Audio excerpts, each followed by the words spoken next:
Welcome to this podcast, everyone. This is going to be hosted by CSR-A Accreditation, and our guest for today is the charity A Good Thing.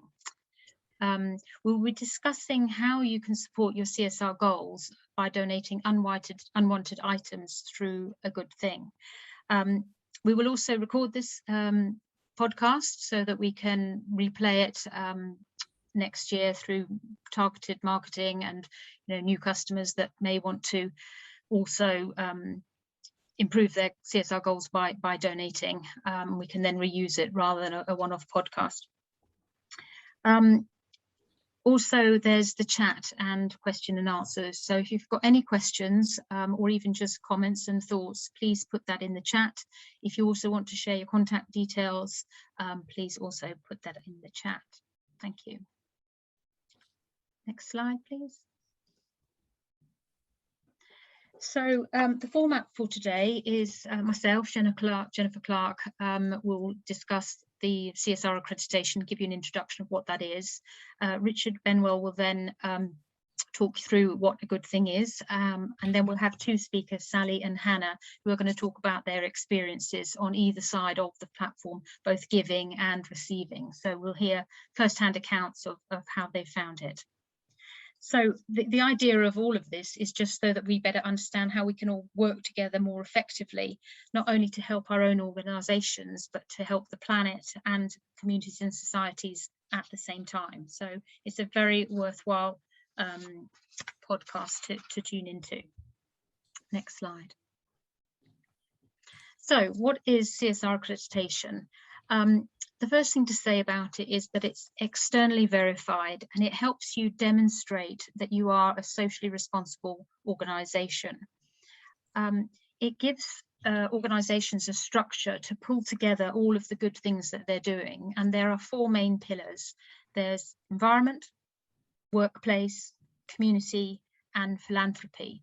And all of the companies that have come through the accreditation have really felt that that structure helps them to see what they're doing well, and also the areas that they can improve on. Once they've got all that information together, it really helps to inform their policy moving forward, their strategy. It highlights any weaknesses in their procedures that they need to plug the gaps on, and it really helps them see where they are, benchmark themselves, if you like, and see how they can improve moving forward. The accreditation is evidence-based, so you have to provide proof of what you're doing. It's no good just saying we've got a diversity inclusion policy. We have to see data and statistics of what that is and how you're trying to improve it. We found that the people that have come through the accreditation say that it really helps them to focus. Corporate social responsibility is such a big topic, and it really helps to filter out what you need to be working on and when. So it allows measurement, and it allows you to, like I say, inform your strategy. It's not a question of having a business strategy over here and then a CSR strategy on the side. It's got to be integrated, one in the same. It also helps you to win work. A lot of clients now are increasing the weighting of CSR questions in tender documents. And I think if you've got that external verification to say you're doing what you say you're doing, it helps you to score better in those tenders and win work, especially around public procurement for sure. But a lot of other organisations are definitely increasing the requirements that they want you to have. It also helps you to attract and retain talent, and it really helps with that employee engagement. A Gallup poll in 2019 showed that the three most important things to keep staff engaged is a company that has a clear vision and purpose. And being socially responsible gives that purpose to an organisation. It also showed that you need strong leadership and staff engagement through training. So if you're investing in your staff, they're more likely to stay with you as a company. As I said, it's an online application. Pull information from all parts of your organisation, and you upload the evidence as you go. and then it's all submitted online. It then goes out to our assessors who are independent, and then you get either a gold, silver or bronze level of accreditation once the assessment has been done. It is a blank page, so it's not a tick box exercise, and that helps to reflect your organisation and the culture and products that you supply or services that you give. There's no point sort of being a producer of widgets and then going out supporting a charity that's got nothing to do with your business. So it's best to be aligned, and then they'll get the best out of it, both for the charities and for the company that you are. The accreditation so far, we've got sole traders right up to multinational global organisations. So it does fit for everybody, and we've all got to do our part, whether you're a charity or a private business. So that's the accreditation in a nutshell, and I'll pass over to Richard to talk about a good thing and introduce that. Thank you. All right, thanks, Jennifer, and thank you so much for setting up the webinar and inviting us on to talk. So I'm Richard, I'm co-founder of A Good Thing, and I wanted to introduce A Good Thing by just actually telling a little bit of the story behind it and sort of why we came up with the idea. And sort of one side of it, the first side of it is around businesses and the fact that businesses generate just so much waste, too much waste. The fact here, over 1 million office desks and nearly over 1.5 million office chairs end up in UK landfills each year, and that was a study. I mean, this thing isn't studied very often. That was a study done probably about sort of 10 years ago now, when it was looked at. I mean, it's just an astonishing number, and that's just office furniture. Yeah, you see the picture on the right. There's a lot more that goes into landfill than just office furniture. And I don't know about you, but I'm sure everyone on the listening on the webinar are individually good citizens, trying to reduce their consumption, recycle where they can, support the environment, and sort of do what we can to make the world a better place to live. And it can be hugely disheartening to put so much effort in individually and then see businesses just produce so much waste at such a large scale. And the reason for it, well, there are some good reasons. I mean, obviously, one is exactly what sort of Jennifer was talking about, which is as citizens we sort of feel this responsibility, but as a business, there's not so much of a direct link between that business and this sort of feeling of responsibility. And CSR, corporate social responsibility, is all about asking businesses to sort of stand up and sort of act as good citizens, within the world. So definitely more of that is needed. But when it comes to waste and business waste, it's generally not a priority of the business. The business has business operations. They don't sort of have that moment to rummage through the recycling and sort of think about all that. They're focused on really their main business operations. And when it comes to leftover items, some furniture you don't need anymore, some leftover merchandise from an event, some excess product, you don't really want the overhead of having to sort of dispose of it in an ethical way when you've got other priorities. So really making this easy is really important. So one half of where we got to with A Good Thing was that I started a tech business in Maidenhead about 10 years ago now. We've done well and grown to a good size with a good office there in Maidenhead, and we were hitting this problem. We had excess furniture and equipment, and it was built up in a storeroom. We weren't just sort of getting rid of it, but the question does come up, well, what are we going to do with this? And it's silly that all the stuff is sitting there in the store cupboard or going to end up in landfill. So that's one part of why we figured we should set up A Good Thing and try and solve this problem. On the other side is charities and sort of the people really doing some amazing things within our society. But local charities, in particular, small local charities, need so much support, and they need support more than ever. You can see there with the stats that just over this pandemic period, small charities in particular have 70% of them experienced a drop in income, and that's because they don't have fun runs anymore. They don't have craft fairs. They don't have all those sort of fundraising, and they're just not visible because everyone's been in lockdown. So it's an enormous number of charities seeing a drop in income, while at the same time you can see that 68% experience an increase in demand. They're needed more than ever, with so much pressure on society with what we've just been through over the last year or so. And that's from a BBC article oh, sorry, I think I've dropped out there. There was a BBC article there, small charities facing this sort of slow death. And it has been a particular crunch point over the past few years, but in general, small charities obviously, have so much passion about doing some great in the world, but often with such limited resources.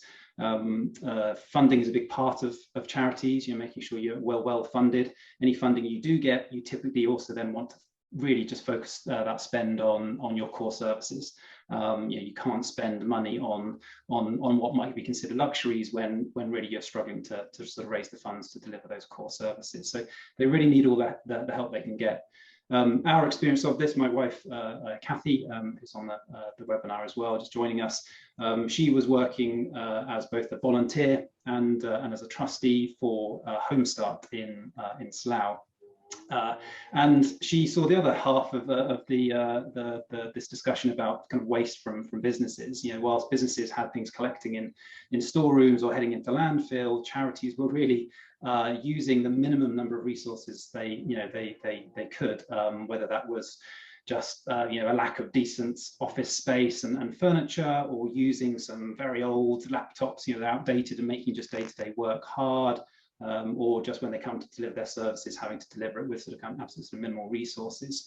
And obviously those two things just didn't seem quite right when you had waste on one hand and just a real need for additional resources on the other. So between the two of us, we sort of figured we could do something about it. We made some donations from the business that I ran and to Home Start, where Kathy then sort of put those resources to really good use, and it was just such a great match. That does happen. Businesses and charities do get together and sort of collaborate, but it's typically very hard to do that. It's very hard for a charity to find those businesses. It's very hard for a business to find local charities. Jennifer, there you mentioned about how really businesses should be sort of engaging with charities, that mean something to them, whether it's sort of local or sort of working in an area that they'd like to support. And it's very hard to do that.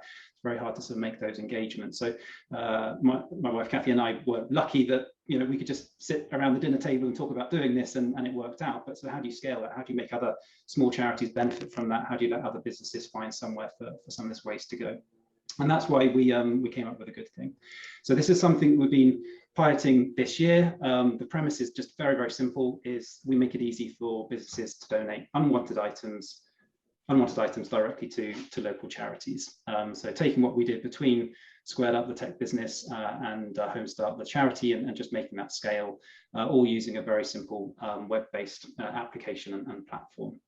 So we've been running this pilot just this year. We've had some great success with it, dozens of items donated across small businesses and larger businesses, and small and large charities as well. And we're here on this webinar hopefully to tell more people about it, and hopefully see much more adoption of this great idea. I'll take just one slide to talk you through sort of how it works, but I'll jump forward and get to our guest speakers in a minute, who can hopefully tell you actually how it worked for them and what their sort of real life experience was. But the short of it is that it's very simple. So think something like booking a room on Airbnb or selling something on eBay, right? We've tried to make it that simple and sort of a familiar experience. So as a quick sort of run through of what happens. A business creates an offer. So we can see here on the right some chairs that are going to go to landfill, or just sort of sits in the cupboard. So you just create an offer, take a photo, describe the chairs, and post that to a good thing. What the platform then does is automatically notify local charities that a business in the area is offering these items to donate for free. So the charities are notified. The more charities we have on the platform, the better, because then there's sort of more chance that we can find a good match between the items that are being offered and a charity who can put them to good use.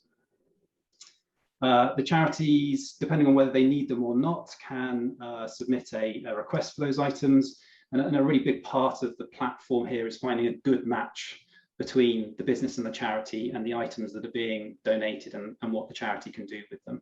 Again, sort of between sort of the business and the charity that we were involved with, we did see some matches that weren't a great fit, right? Because once a charity has got a connection with a company, they'll take whatever the company sort of gives them, whether they can make good use of it or not. So this is really about finding a good match. So charities can submit a request for that offer, put in a note about how they would use it, sort of support their request, and hopefully that business will get one or more requests for the things that they have on offer. And then the business just simply gets to choose the charity to donate the items to, based on maybe what the charity stands for, or perhaps what they would do with the items, or perhaps just something as practical as they're nearby and can pick the items up very easily. There is an element of anonymity for the business at this stage, so it's always hard to say no. If you have a request from a charity that you'd really like to support, it is very hard to say no. We didn't want anyone to have to deliberate over sending a sensitive email. Sorry, I think I keep on freezing. Oh, sorry, I think I keep on freezing. We didn't want anyone to sort of deliberate over sending a sensitive email. So actually we do the hard work for you there. We'll say no in a very nice way to the charities that didn't sort of get the offer this time, and just again, making sure it's as easy as possible to do this. Once that match is made, we just exchange the details between the business and the charity. Hopefully by then, it's all sort of set up well. So we put you in touch directly with the charity. We don't take the items. We're not a sort of a warehouse or a logistics platform where we're going to pick up the items. We just generally make sure that you're connected with a charity that are able to come and pick them up. And that's typically what happens. So as a business, all you need to do then is just make sure you're available and the items are available for pickup. And the charity normally will collect them. If they're smaller, maybe you would post them as the business, or there could be some other mechanisms there, but generally it's very easy for the business. So that's as simple as it is. So a great idea, sort of one of those sort of obvious great ideas, which is you got waste over here and a need over here, and we just sort of connect the dots, and we just try to make it as easy as possible with the platform and the application. So hopefully that gives you a good idea of what a good thing is. What I want to do now is just introduce our guest speakers, who are representing one of the businesses that's gone through this, and one of the charities. You sort of hear from them what their experience was and get a better sense of how it all works. So sort of to go back to where we started, actually our guest speaker from the business side is from SquaredUp. So that's where we sort of started this and made the first few donations through a good thing. So I'd like to introduce Sally Lawrie from SquaredUp, office manager there, who can hopefully sort of talk us through her experience with donating through a good thing. So Sally, first of all, thank you very much for joining us and sort of taking time out of your day. I think I've sort of introduced SquaredUp a little bit, based in Maidenhead, but do you want to sort of talk to us a bit more about? Oh, sorry, am I freezing? Just talk to us. Just talk to us a bit more about just sort of what you had sort of surplus, and sort of what you wanted to donate, and sort of just talk us through what there was on offer. Sure. Yes. So when you first introduced this to me, I just went and had a look around in the cupboards, and we had laptops that were not being used, because as a company we recycle laptops. Everybody in the company has a laptop, and we tend to get a new one every few years, but they are still very good laptops. And we also actually had some items that had come over from the original office in Marlow from when the company first started, and they weren't needed in our new office, but they were still good. So I popped them onto a good thing, and as you say, the process was very easy. Sign up, log in, brief description, photo, and then I sat back. And then a little while later, emails started coming into my inbox saying, you've got a match. And that was my cue to go back into the website. And it really is a very simple and seamless process from the donator's point of view. That's all I can say. And we have found or discovered charities that I didn't even know existed, and I'm sure that is true for all the donors into this system. I was trying to think about, we've got about 7 or 8, but the one that I just wanted to highlight to you, just as an example, was Bucks Search and Rescue, and they are an organisation that are entirely self-funded. They get no government funding at all. And what they do is, it's sort of Buckinghamshire and Oxfordshire, and they do lowland rescue. So people that go missing, they go and find them. And they approached us, or the first thing they asked for was some lamps that we had put out, because they were refurbishing their sort of rec room. And they actually did the whole thing, paint, carpets, everything, furniture, just via donations. So they spent no money on that, and SquaredUp were able to a small part of that. And then a bit later on, I put about 6 laptops out there, and the laptops are very popular. You'll be unsurprised to hear, Richard. So, and a lot of the small charities have what I would call elderly laptops that it's very limited as to what they can do. And although the ones that we give, we are moving on in our business, for a small charity, a good laptop is a huge asset for them.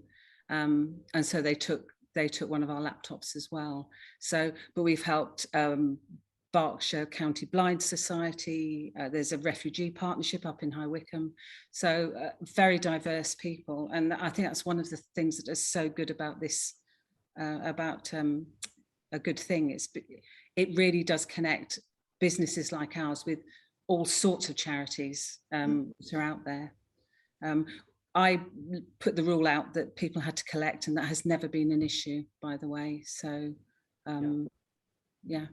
Thank you. And it's actually what you said about sort of the charities that you weren't aware of. I think when we set up A Good Thing, one of the things we've done is we've integrated with the charity register. So we sort of integrate with the database there, and that was eye-opening. There are over 170,000 charities in England and Wales, and I was sort of sitting there thinking, well, that's 2 or 3 per square mile. I went and sort of looked at how big England and Wales is. It's like, that many, and then you look at the ones that are next door to you almost, that you just never knew existed. So I think that's a really big part of what we wanted to do, was raise visibility, of the charities. And also you mentioned about sort of the laptops there. I think that's a really good example where, as a charity, the money you do get, you can't really go and spend it on a nice new laptop for your office staff, but actually that just means that that everything they do day to day is so much harder.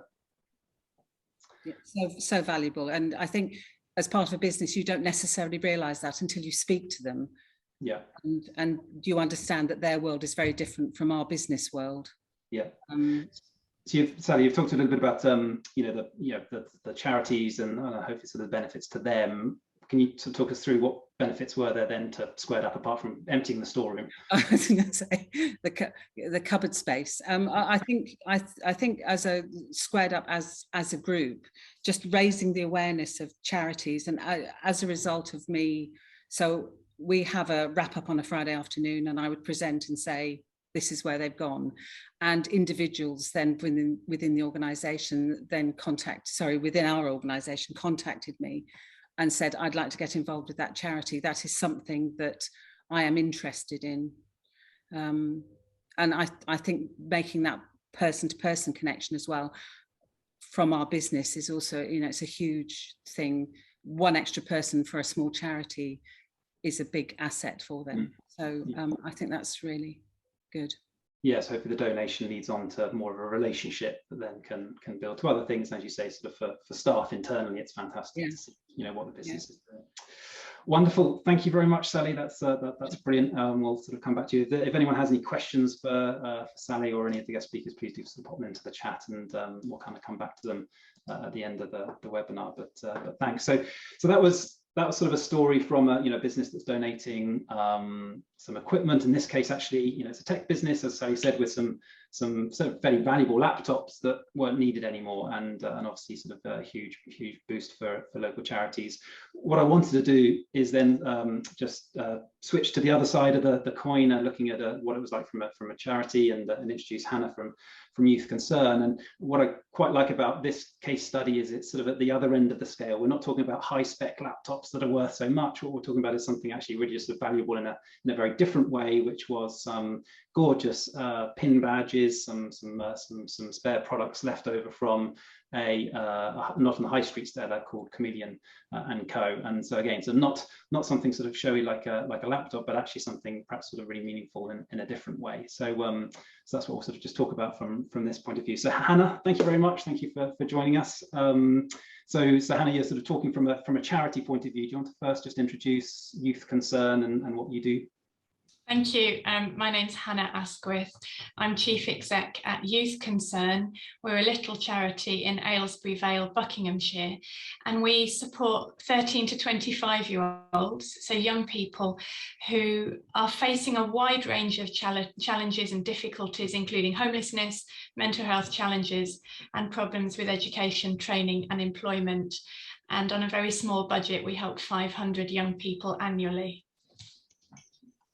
Wonderful. And then do you want to sort of tell us a little bit about either sort of how you came across a good thing, or sort of what your sort of perception of it when you first encountered it? I came across it through our local community foundation, and I liked the concept straight away. Most of my career has been spent in the voluntary sector, and I am working on an 8-year-old laptop. So what Sally said was just very relevant. It might fall over at any moment. So most of my career is spent in the voluntary sector, but I worked for a company a few years ago, and I saw the waste that was generated. It wasn't that anyone at the company didn't care. And I liked what you said at the beginning, Richard, that at home we're all doing our bit, but at work time is money, and I just saw the waste. I think businesses might replace furniture, for example, and they would like to give their old furniture to a good cause, but don't always know how to go about it. So I really liked what a good thing was all about, because it joined the dots between the charity and the private sector. It felt like a win-win for me. Cool, thank you. And so, you know, you mentioned your laptop. Hopefully we can get that sorted at some point, and when SquaredUp's going through the next refresh, we can sort you out with a better laptop. But what you then got through a good thing was very different. So do you want to talk to us about just the specifics? I saw a little post for Chameleon and Co, who were donating pin badges with positive messages. And I think the Chameleon and Co.'s idea was that a charity could use them for staff appreciation. I found it really easy from the start. The emails with the offers, whether they're relevant or not, drop straight into my inbox. They're really quick to skim read. I delete anything that's not relevant or it's too far away. But the whole process, it was really straightforward. I spent about 3 minutes requesting the pin badges as soon as I saw the offer, and the company was fab, responded really quickly. It was all sorted because it was a small item. I didn't have to go and collect. They came in the post. The parcel was there within 2 days, beautifully wrapped. It was actually a highlight of my day, opening a parcel where I knew I could give those pin badges to my members of staff who frankly don't receive the salary I would like to give them, but just reminding them they're appreciated in a little way was a nice touch. Great. And I was going to ask sort of about the benefits, but I think they're very clear, aren't they, in terms of both for charities in general, but for Youth Concern in particular. But was there anything else you wanted to tell us about the experience? I think so, and I think not that I want to sound like a martyr, and we don't all wear hair shirts in the charity sector, but when we do have money, usually it's restricted. We need to spend it on specific things, and particularly after the last year, when our little charity lost £38,000 in cancelled event income, if there's money, there's no way I'm going to be spending it on, doesn't matter how beautiful I think they are, on little pin badges for my staff. We're so focused on the needs of our clients, and for our clients, that's young homeless people, there's addictions for them or within their family, depression, mental health, suicide attempts, some really, really needy clients. That is where all our money goes. And I think it's too easy for us to forget the importance of looking after our own well-being, the staff's well-being. So I gave the badges to my team over a few weeks. They were just a little reminder that they're appreciated. And I think those little things can sometimes really make somebody's day. Thank you. That's wonderful. Thank you so much for both of you to share that. I think it's really wonderful to hear those stories, and I think hopefully the sort of the benefits of this for both sides is really clear. So thank you very much. Just to finish off, hopefully it comes across well. The idea behind a good thing, and sort of how easy it is to really make this happen. To get started, it's very easy as well. Just you have to head over to agoodthing.org.uk. So that's the website, and you can see there's a sign up button right on the front there. And as Sally says, you sign up. You're not having to put really anything in apart from just a few details, an email address and a location, and then you're ready to start adding offers onto the site. So it's very simple to do. It is free. There isn't sort of a catch here, and actually it's interesting. It's not necessarily something we realized when we set up a good thing, but actually seeing some businesses having to dispose of furniture, actually that is a cost to the business, right? And it is something that you have to do formally. You can't just go to the dump and sort of just throw them away, right? You do normally have a cost associated with disposing of things. So not only is it sort of free to do this amazing thing by donating to small local charities, but actually it can be a great way of solving that problem as well. So well worth looking at. So it is free. We are a non-profit organisation. So we're not out here to make the money, just to make the good things happen. We do need to be funded. So our business model is that when a donation is made, we offer what we call a storytelling service. So as an additional benefit to the business making the donation, we will perform interviews with the charity and the business, write it up, share it through our social media channels, but also share it with you as a blog that you can publish and you can share with your staff internally or with your community and to customers externally. And just, it is a good news story. It's obviously great for the business to share what they're doing, but it's also just really, really great for the charity again to get visibility. And Sally, you were saying about how you sort of discover these new charities and make connections with them. What we really want to do with the storytelling service is enable the business to support that charity further by sharing the good news story. And the story normally has some really good background about the charity, but also then about what they use the items for. So it's a really nice way to tell the charity's story as well, and what they're doing and why they need support. So again, that's a sort of an extra element to the matchmaking that we do. So that is something then that we are looking to charge a small amount to the business, just to sort of support the A Good Thing platform, but also sort of do some better for the charities. Just as a thank you for watching, what we are saying is that if you do just now think about what's in that store cupboard, sort of think about what you can do to sort of donate to charities and make sure stuff doesn't end up in landfill. Then if you sign up and donate items before the end of January, we'll provide our full storytelling service for free. We're really keen still to spread the word about A Good Thing and about how well the platform works. So if you do watch this and sort of feel inspired, then please do sort of sign up, mention the fact that you've watched the webinar, and we'll write up that good news story and sort of share it on your behalf for free. So thank you very much. I'll hand back over to Jennifer. We've sort of touched on some really, I think, good points during this, and sort of bring it back to CSR and the role that sort of businesses can play within our society. Thank you very much, Richard. And I think this brings us nicely back to the 4 pillars of corporate social responsibility. And this example of reusing materials really crosses all of the pillars. So in the first instance, obviously, if you reuse some equipment, that equipment has been made using raw materials, using vast amounts of water, no doubt, been transported with use of fuel, and for it to just go to waste is really a crime. So to reuse and repurpose anything, obviously you're really saving on the planet because you're reducing that demand for new products. As Sally said, they're in the workplace, not only when they just cleared out the cupboard, they had an immediate physical response. Their staff, once they saw the stories, were inspired and engaged and wanted to go help those charities. So from a workplace point of view, it shows that you're a company that cares. It shows that you're a company that thinks about society and where you work, but also supports your own work, your own workforce to assist in that.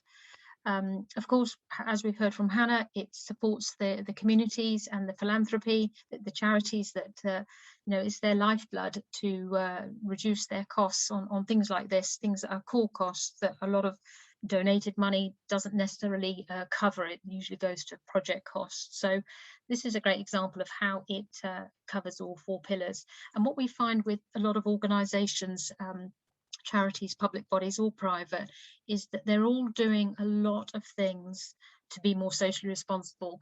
They either don't necessarily know it, they don't collate it, and they don't sort of drive it forward as something to improve on. So I think do think about the CSR accreditation, visiting the website www.csraccreditation.org. csr.co.uk to find out more about it.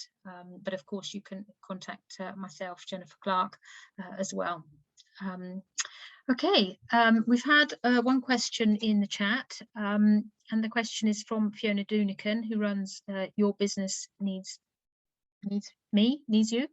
And the question is it just office equipment you can donate, or do you take other items like clothes, etc.? Yeah, it's a really great question. I think talking about desks and chairs is very easy because everyone sort of knows that those are the sort of things that end up in landfill after you move office. Actually, what we have seen recently, of course, so everyone's working from home. Our businesses have plenty to give away, and charities at the moment, are not doing sort of a huge amount in terms of their own sort of office space. That's not necessarily something that that we're sort of finding easiest to match. But the platform is designed for everything.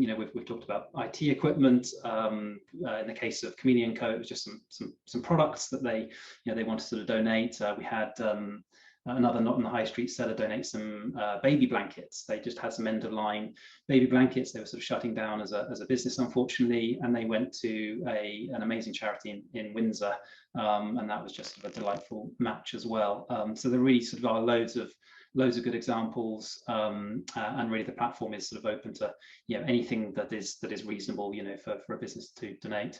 We're hoping that we can broaden it even further. Perhaps before the pandemic, we were imagining businesses might want to allow use of their space and sort of provide resources in other ways to charities. But we'll sort of see what happens with just sort of the next few months and years on that. But yeah, so absolutely, if it's something like clothes, we'll do our best to sort of find a match. And I think sort of Sally sort of touched on this, but as a business, you can decide to bundle up everything and just say that I want someone to collect all this. It is harder to find a match when you do that, obviously, but it's just less effort for you. But if you want to sort of break that down into smaller items, you can do that as well. Actually, I'm just remembering a marketing agency in Marlow did donate some t-shirts. It was some t-shirts from an event. I think they were branded, so not many people sort of wanted them, but a charity picked them up and sort of used them, I think, for some messy play for some children. They were sort of organising an event for, so just sort of perfect, right? It's just some t-shirts that again were had limited value and use because they were branded, but charity put them to really good use. So yeah, please, anything you sort of think of, let's try it out and let's see if we can find a match. We've had another comment in the chat box from Hannah, Youth Concern. They're looking for some new office chairs because apparently the ones they've got are lethal. So any organisations in Aylesbury or nearby that wants to offload some office chairs, then Youth Concern would be greatly appreciated of that. Yeah. Okay, so just to wrap up, it's definitely easy. We can hear that from both Sally and Hannah, that why not, with the technology we have nowadays, to make that easy. I think diverting anything away from landfill, reusing and repurposing is definitely what we all need to be doing a bit more of. And some of these things may feel like small items, but they really can make a difference. So all I would say is very much thank you to Sally Lawrie from SquaredUp and from Hannah Asquith from Youth Concern, and of course Richard Bramwell from A Good Thing. Please, if you're on the call or if you're listening later, go through your cupboards, have a good old clear out. That alone feels quite cathartic and feels good. It will engage your staff, it will provide you with great stories, and you'll be doing a good thing. I mean, that sounds a bit corny, but yes, you'll be doing a good thing, and of course benefiting the community and the charities that will be receiving your goods. So thank you very much, and we'll see you soon. Thank you.